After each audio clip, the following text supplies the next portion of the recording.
Hello there, I'm Natalia and welcome to another tutorial with Beads Jar. So today's project is inspired by Halloween, Damien Hirst, Alexander McQueen, Vivienne Westwood, all of those high-end designers. And this is a sugar skull and multi-strand pearl necklace that is very dramatic statement piece. However, it's not just for Halloween, it's for all year round because sugar skulls and pearls are timeless. So we know you'll want to wear this all of the year. So let's get started and find out how to make this dramatic piece.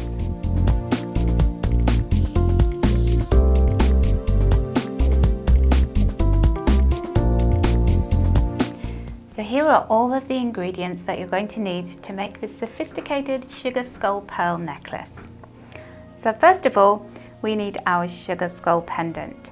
And this is called the Day of the Dead skull pendant. It measures 6.5 centimeters, so it's quite a big piece, makes a real statement. Next, we're using some of these packs of acrylic pearls in a cream color. We've used acrylic pearls because they're so lightweight and we've got 3 strands of them, so it could be quite heavy if we didn't use acrylic pearls, but it's up to you what type of pearls you want to use. And you're going to need 4 packs of these. We're then going to need some fireline. This is 6-pound fireline in smoke color. We have some glue, and you're also going to need some beading wire, and this is Beadalon 0.38 millimeter. And I've used a color that's quite complementary to the silver. It's this sandy color. Or you could use a darker colour or a silver colour if you wanted. Then we're going to use our Hotfix crystal setting tool to fix some of these crystals. So these are the Hotfix Swarovski crystals. The gold colour are the Dorado and they are SS20s. And then we also have the other ones which are cyan coloured, that lovely garnet red colour. You're going to need a closed disc ring, some crimps, one of these red flowers, 2.5 centimeters, and a black one, the same size, and some of the Czech druk. These are seed beads, 2 millimeter ones, and the color of those is California gold. We're also going to need a beading needle. I'm using size 10 ones here. And then finally some silver colored wire, and I'm using 0.4 millimeter gauge wire. And in terms of your tools, you're going to need your chain nose pliers. You're also going to need some round nose pliers, your wire cutters, and if you have some, the nylon jaw pliers. So now that we've covered everything that you need to use, let's get on and start to make our necklace. So first of all, we're going to dress up our skull. So he has some very sparkly eyes. We're going to put some Hotfix crystals in the middle of those. And one of the best ways that I found to do this is just to place a piece of leather at the back of the skull. We're going to stick that on. Now this is actually a flower shape, and I've cut it because it fits beautifully behind there. But you can just use a piece of fabric or a piece of leather that you might have. This is just what I had in my stash. And what we want to make sure is that we don't cover up the nose hole because we're going to be threading some wire through there. So we're just covering the eyes so I can put some glitter and glitz in there. So let us get some, I'm using 2-part epoxy glue here. This is really good because it just dispenses the glue equal amounts that you need. So I'm just going to, only a tiny amount needed. Pop the lid back on those. And then you just, I'm using just a little piece of plastic here, and mix the glue together for about 30 seconds until it is thoroughly mixed, using a little plastic spatula here. And then make sure that you do this in a well ventilated place as well, because it does smell rather unpleasant. Okay, and then what I'm going to do is I'm just going to check out where I need to put the glue. So we want the shiny side of the leather to be upwards because the crystals stick much better to that. So this part of the leather I'm not using at all. And so I'm going to apply some glue there. And then I just want to put a little bit of glue just around the edge of the eye sockets. And there in between the nose, it's the eye socket there.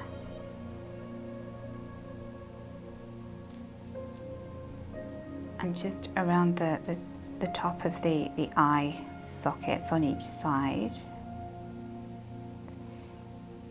And underneath, to make sure that we can stick this perfectly in place. And then take my piece of leather, just pop it onto there and press it down firmly to make sure that I've got that nice and securely fastened to my skull. And you may find, like mine is, that the glue is just seeping out through the hole between the leather and the eye socket. Don't worry about that because you're going to cover it with crystals, so you're not going to see that. So just keep pressing and pushing it. Now it does take around 10 minutes for this type of glue just to cure and to become very fully set, and then about an hour for it to completely dry. So I'd advise you to set your piece aside for about an hour. You can see it's coming away there until your glue has dried thoroughly. So now that our glue has dried, you'll see that I've started to place some of the Dorado coloured and the cyan coloured crystals into the leather. So we're going to position them wherever you'd like them. And this is really, you know, where your creativity comes in. However you want to see your crystals, just start to pop them on. I've just done one side fully. And so we want them all in there because we need to know where they're going to sit. And then, because this skull is curved, it's really helpful to place it on top of something that's curved. So I've got this bead jar. I did it with a ring mandrel originally, but then I found this bead jar and I thought, oh, that's really good because it's actually the shape of the skull. And so I can rest the curved edge up inside. And then I have got my Hotfix applicator, and I've put the tip on it that I need that is the right size for these crystals. So it's got the sort of bevel on the inside of those. You could use the flat applicator, it's perfectly okay. And so I've heated that up, and then what I'm going to do is just place the applicator on top of the crystal and just hold it down firmly for about 15 seconds. So I'm just holding it there and counting in my mind.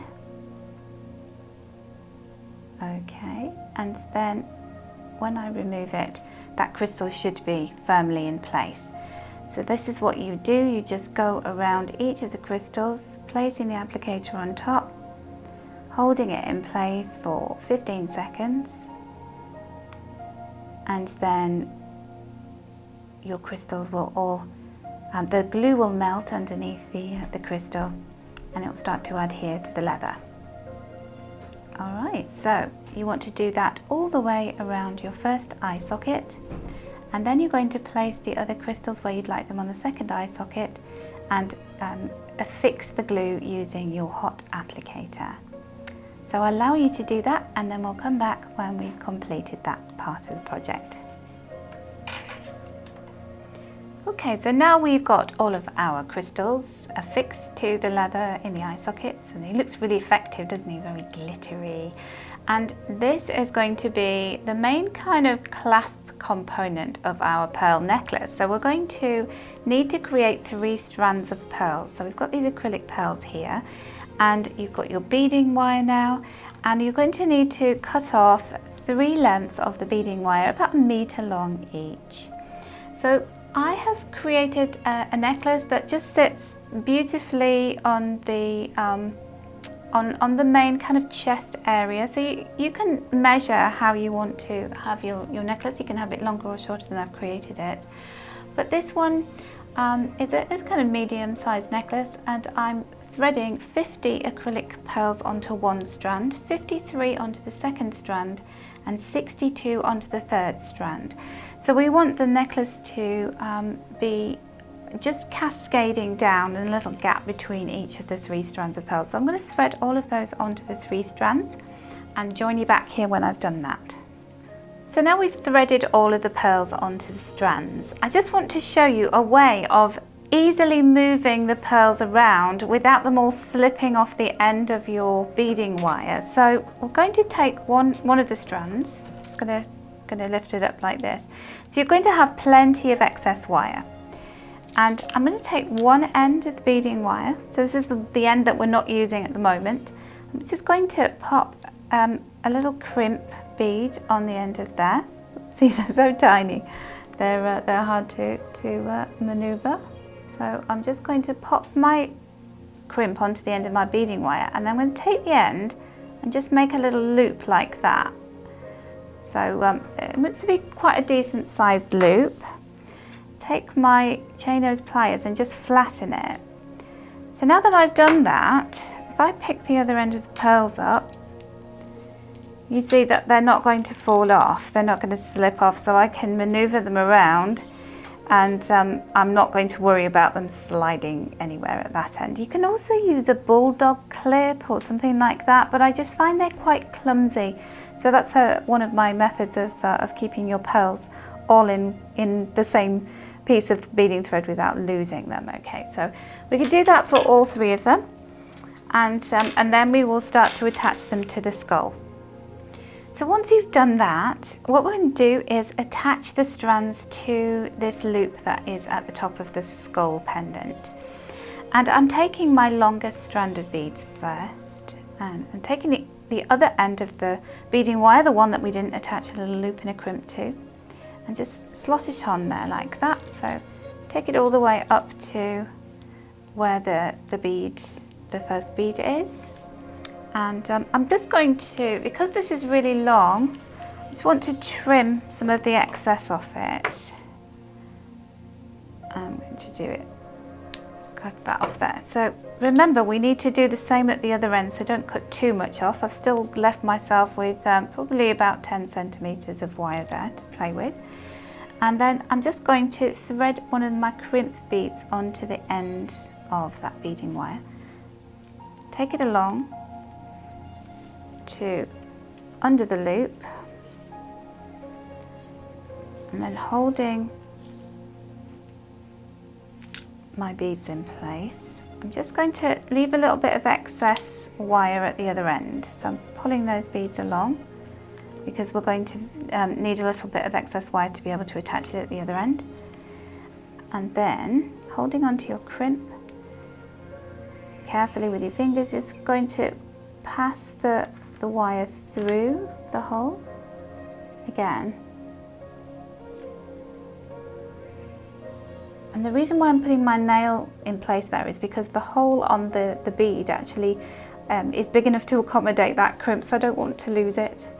I just want to pull that in, and I want to leave myself a loop so that these beads can move around quite freely. So I don't want it super tight, I just want it probably about 2 centimetres, 2.5 centimetres leeway there for it to wriggle around and to move really nicely when it's on the neck. I'm going to take my chain nose pliers, I'm just going to squish that crimp together tightly, flatten that out, and then I can trim off the excess wire. So it depends on how you want to do this. Some people like to trim it close to the crimp, other people like to leave a little bit of a tail on the wire that goes back through the beads. I like to do that personally, so I'm going to do this and then just pop that wire through there like that. And if it's sticking out of a bead, you can always trim it later on. We won't worry about that right now. So then at the other end, we've got plenty of wire for us to be able to take that through when we're attaching it to the other end of the necklace. So that's your first strand. So that's going to be the longest one, and it needs to be on the right hand side of your loop. And then you're going to take your second longest strand, which is this one. Again, trim off a bit of that excess beading wire because you don't need it. And you're going to do the same process. You're going to repeat that. So you're going to go on to the next, you're going to place that next to your first longest length of beads. So you're going to place that through and put a crimp on it and crimp it in the same way that we did the first time. So you repeat that process until you've attached all 3 of the strands of pearls, and then I'm going to show you what to do next.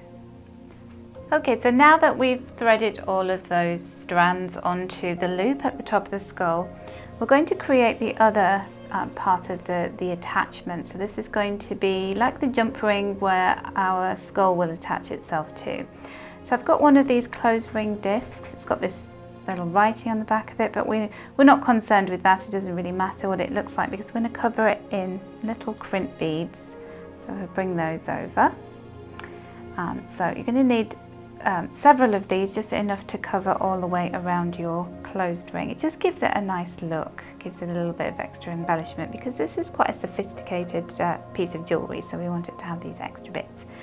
So I've got some 0.4mm gauge wire here, and I'm going to take off about 1/3 of a metre. So I'm just going to chop that off there with my wire cutters. And then what I'm going to do is just take the wire through and just take it around to secure it. So I'm threading the wire back through the centre of the disc. So I'm leaving about 5-6 centimetres of wire there. I'm going to pull that taut, and then that's securing that in place. Okay. So the next thing that I'm going to do, so I'm going to hold it this way so that the wire is pointing downwards, is I'm going to pop one of the crimps onto the wire. Just slide the crimp onto the wire like that. Take it all the way down. Unfortunately, the wire is quite springy, so it sort of bounces. So you have to tame the wire. And you can see my crimp is at the top of the disc there. I'm going to take the end of my wire. I'm going to pop it through the centre of the closed ring and then train it around. Just taking it through there. So my crimp's just popped around the back. I'm pushing that back on top there. So I want my wire to just sit with alongside those pieces of wire that I just wrapped initially.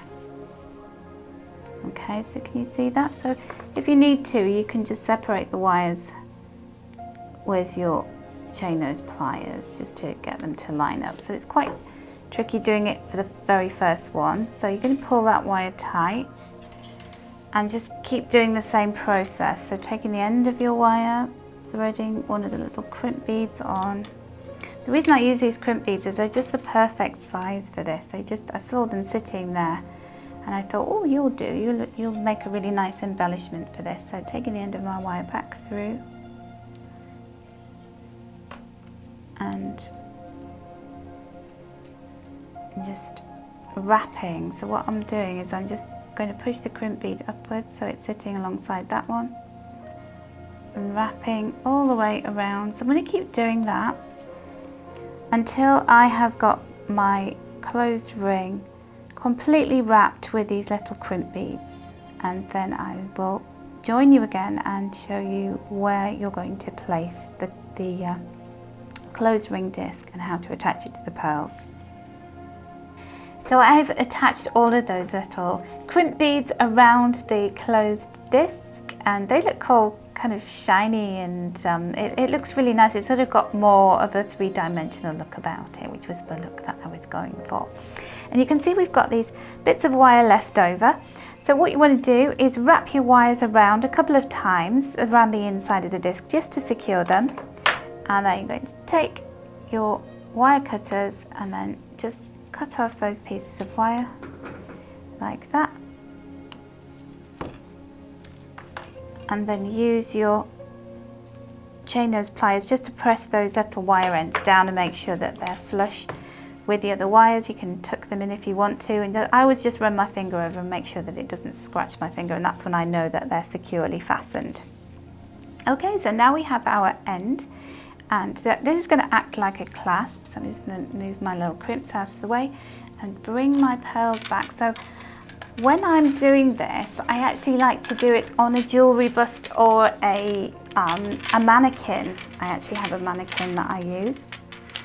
So I'm going to take this is the shortest length of pearls, and I'm going to just pop the end of this beading wire through, just like we did when we attached it to the skull. And I'm going to trim off some of this excess because we don't need it, there's a lot of it. And again, I'm going to take one of my little crimps, pop it through, and then take the crimp down to through the disc and to the end of our pearls. And remember to just push the pearls up because we want to make sure that this is nice and secure. I'm going to place my thumbnail there because otherwise that little crimp is a little bit naughty and it likes to slide inside the hole of the pearls. Trust me, this happened to me when I was making this. And I'm going to just tuck the end of my wire through the last pearl. Let me just do that and then I'll show you what I'm doing. So I'm just holding that crimp in place, just making sure that it doesn't disappear inside of the hole in the pearl. And then when you're happy that you've got it exactly how you want it to be, you're just going to close that crimp up with your flat nose pliers. You might want to put a crimp cover over that later if that's what you prefer to do. And then I'm going to trim off that excess beading wire there. And I'm going to repeat the process with the medium length of pearl strand and then finally the longest length. And then we will have all of our pearls attached to the little closure, and I'm going to show you next how to make a hook to attach everything together. Okay, now we have all of our pearl strands attached to the closure, a little clasp there, and we just need to create a hook to enable us to fasten both of these two components together to make this almost like our beautiful embellished clasp. So I'm going to take some of the 0.4 silver coloured wire. I'm cutting off about I'm cutting off about half a metre of it here, and let me just bring my skull in there. So I'm going to feed the wire up through the nose hole. Remember I said to keep that clear when we were creating the eye socket embellishments. And then I'm going to just take both ends of the wire and make sure that they're even. So pulling that through there like that.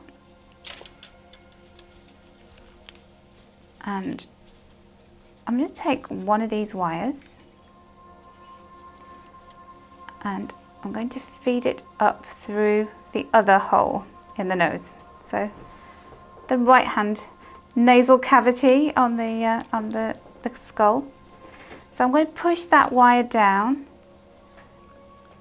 keep it really tight as you're doing this, and then push the wire back up again through there and bring it down again. Okay, if you like you can do that a third time, which I feel like I should. I want to do that a third time, so taking that back through just to make it extra secure. Now what I've done is I've actually got that on the other side of the nose, so just make sure that you're pulling it as tightly as you possibly can.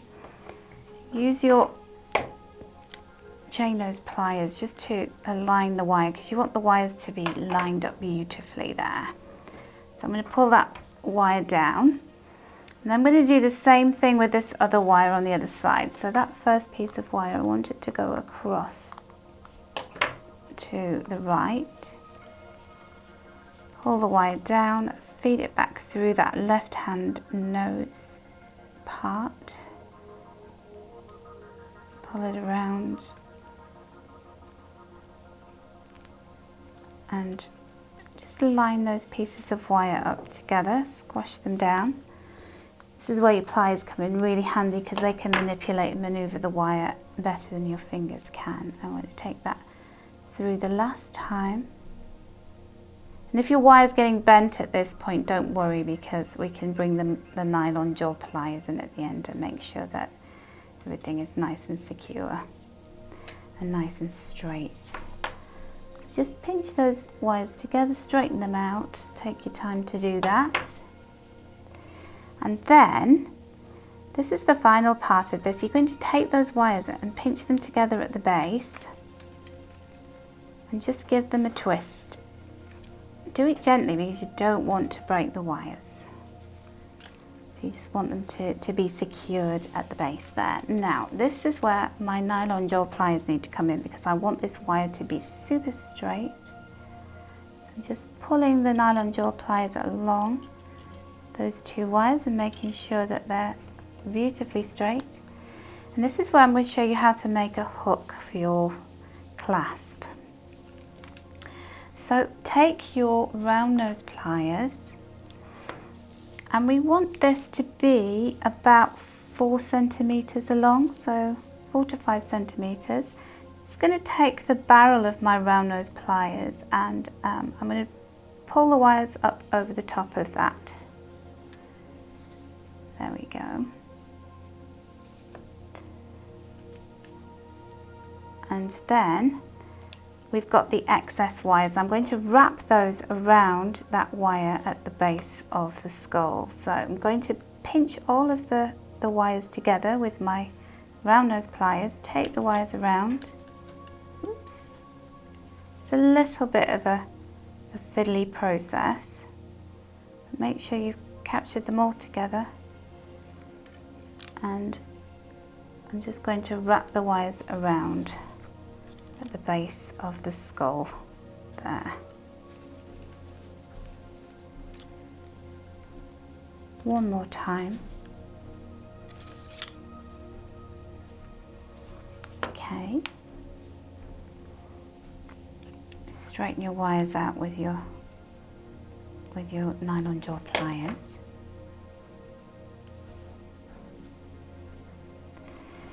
And then we're just going to form a hook by bending that over the pliers like that. Okay. And there is your little hook, so you can just pinch it together at the top. And that's the hook created there. And so then we have this excess wire. We just need to trim it at the back there with the wire cutters. And then using your chain nose pliers, you can just tuck it underneath the wires down there so that it stays nice and neat. And then just adjust your wires until you've got them absolutely perfect how you want them. And then you're just going to pull that slightly back so that you can pop your closed ring that you embellished with all of those little crimp beads. And that is the hook for your necklace. So I find these necklaces a lot easier to get on and off because you're actually fastening them at the front. But this is a way of you creating a really beautiful, very eye-catching clasp that becomes an integral part of the necklace. Now, one thing I also want to mention here is I use the nasal cavity as a way of feeding my wire through to create this hook.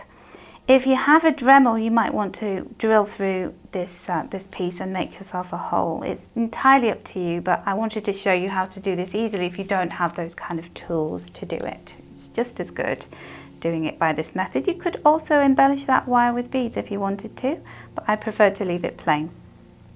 Right, so the final part of our necklace is to make him more like a sugar skull. And we're going to do that by adding the flowers, because sugar skulls always have flowers, right, don't they? And so we've got these two little leather flowers, And you can see they've got the holes in there. And so I'm going to use the red flower underneath and the black flower on top. So placing those holes there. And you can see there that they align with one another.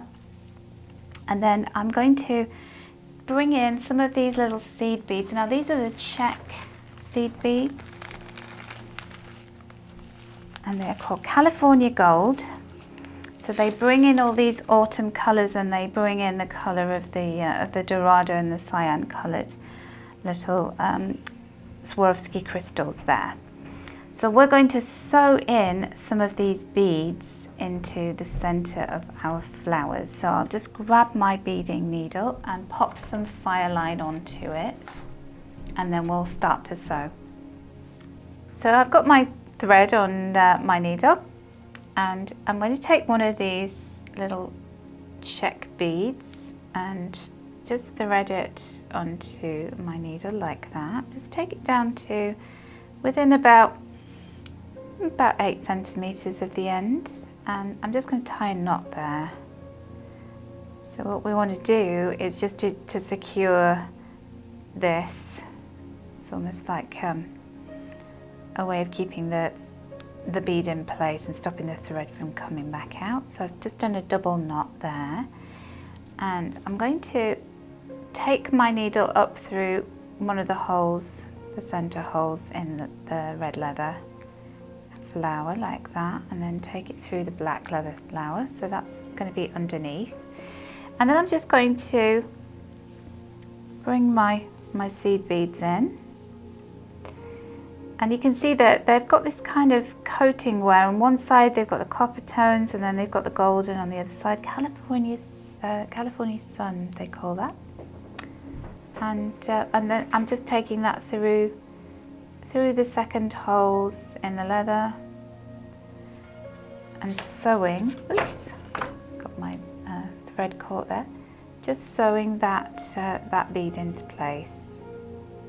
Let's get the tail end of that thread out of the way. And we're just going to keep on doing that. Come back up through the hole. You may have to turn your leather around slightly so you can see where to come up through the holes. It's a little bit tricky. Oops, I just come back through that. This happens. So go back down again. And come up through that again. So basically all we're going to do is we're going to be sewing some of these seed beads to create like a nice little cluster in the center of the flowers. So grab another bead. I'm just going to show you the first couple, and then you can get the idea of what I'm doing there. And that's going back through. So just take your time with this and sewing those beads in place to create a nice little, it's almost like a little stamen for the center of the flowers. So I've sewed enough beads into there. I think I've put about 10 or 12 beads in the center, and I've sewed my way through to the back of the flowers, so my needle, my thread's coming out of there, and then next thing I'm going to do is to use the same thread to attach this onto the top of the skull. So I'm going to use fireline to do it. So I'm going to take the needle through the loop, and then I'm just going to take the needle back through those threads that we've got underneath the flower at the back. So make sure that it doesn't get caught on there. What have I done with my thread? There you go. So just pulling that tight, and just keep sewing around again through the loop. So taking your needle back and forth through that loop, and then back through the threads underneath the flower, until you're satisfied that you have securely attached that to your necklace. And to finish off, what you'd need to do is just to take your thread back through the threads at the base of the flower several times and then cut the fire line. You might also want to make sure that you just trim off that spare little tail of the bead that we attached to the underneath of the flower. So when you've done that, you have your completed piece, and you can remove it and attach it very easily there. And there you have your skull necklace, and a very, very interesting, very dramatic piece it is too. So I hope you've enjoyed making that. So I hope you've enjoyed learning all about this multi-strand necklace with this very, very catching, dramatic pendant. And we hope you've enjoyed watching the video. Please do share your comments, let us know what you thought. Share any pictures of any designs that you make. Make sure that you like, share and subscribe to our YouTube channel. And we want to welcome you back for lots more tutorials, so don't miss out and keep an eye out for